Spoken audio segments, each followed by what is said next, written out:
Hello everyone. I thought I would take a look at some of the videos that have surfaced for unused practical effects for Ghostbusters Frozen Empire.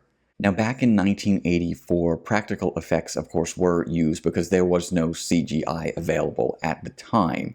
So anything that had to be done to make the ghosts come to life running around New York City had to be puppets, or men in suits, or stop motion, anything they could to make it seem more realistic. They used a lot of different techniques, especially like this one with Slimer, where you see he's against a black backdrop, and what they would do is just put that footage over on top of the footage for the film. It would give it this translucent ghost-like appearance. They also did that with the library ghost as well, using a real actress and then sort of making a puppet out of it and blending those scenes together.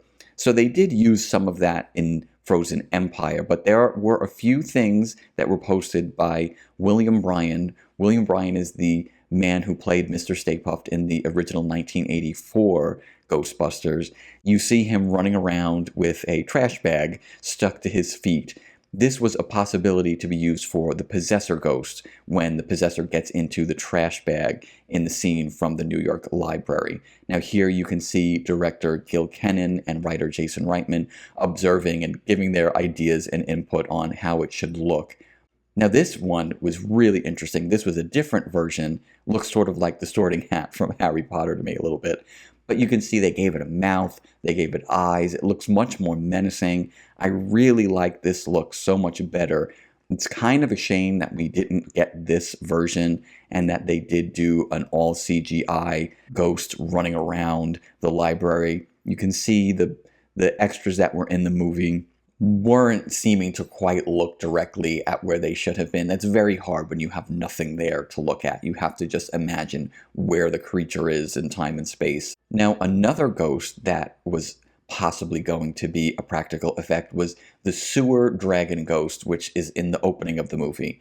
Now, there was the technique like they used with Slimer, where it is a puppet, but this puppet is actually in water, and it makes it look like it's floating. Now, it's a really, really cool effect, and if it had worked and then had they used it in the movie, it would probably look something like this. It gives it a translucent feel, but it looks like it's a floating ghost.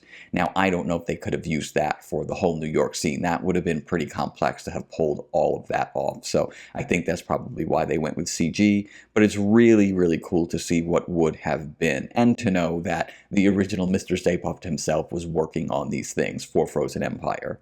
Now, if you want even more behind the scenes information, you should go over to the YouTube page of Adam Murray. He is an actor, and he was actually cast as the Stay Puft Marshmallow truck driver in Frozen Empire.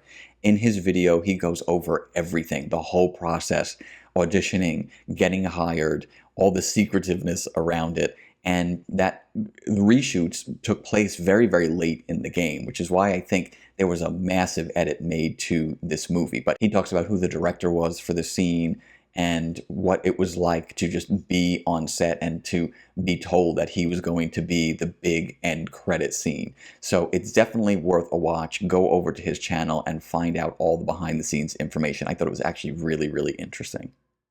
So it's a shame we didn't see these practical effects in the movie. Write down in the comments below which one you would have liked to see in Ghostbusters Frozen Empire, and if you think any of these would have even worked in this movie.